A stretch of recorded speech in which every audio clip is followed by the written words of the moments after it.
Et preuve que la crise s'éloigne, les inscriptions au Heiva sont enfin closes et elles affichent plus de candidats que prévu. Après une rallonge de 2 mois des inscriptions, ce sont finalement 23 groupes qui affichent présents contre seulement 4 au départ. Le point avec Meriteato. Après 2 années de crise marquées par une paralysie du monde de la culture, les répétitions vont pouvoir reprendre leur rythme effréné. D'abord désertées par les groupes de Haut-Tahiti, les inscriptions au Heiva ont fini par s'étoffer quelques jours avant la date limite, le 31 janvier.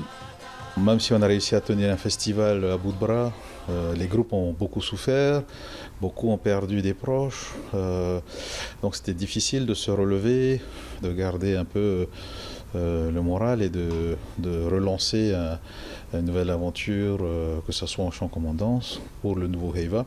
Je comprends aussi les groupes, vous avez besoin d'être rassurés, et c'est ce qu'a fait le ministre en décembre dernier en les réunissant, en discutant avec eux, en échangeant, et je pense que c'est cet échange qui a été fructueux, parce qu'aujourd'hui, effectivement, on a plus d'une vingtaine de groupes qui se sont inscrits par la suite.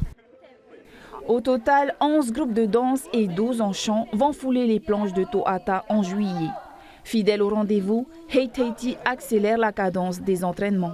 Pour Haut-Tahiti, c'est un plaisir, c'est une joie. Ça va être aussi beaucoup de travail. Haut-Tahiti ne s'est pas arrêté en finale de danser malgré la crise. Mais là, ça va être un nouveau challenge, un nouveau projet. Ça va faire 2 ans qu'il n'y a pas eu de concours. Donc ça va être se remettre dans le bain de la compétition, de la technicité et du monde culturel dans l'esprit du Heiva.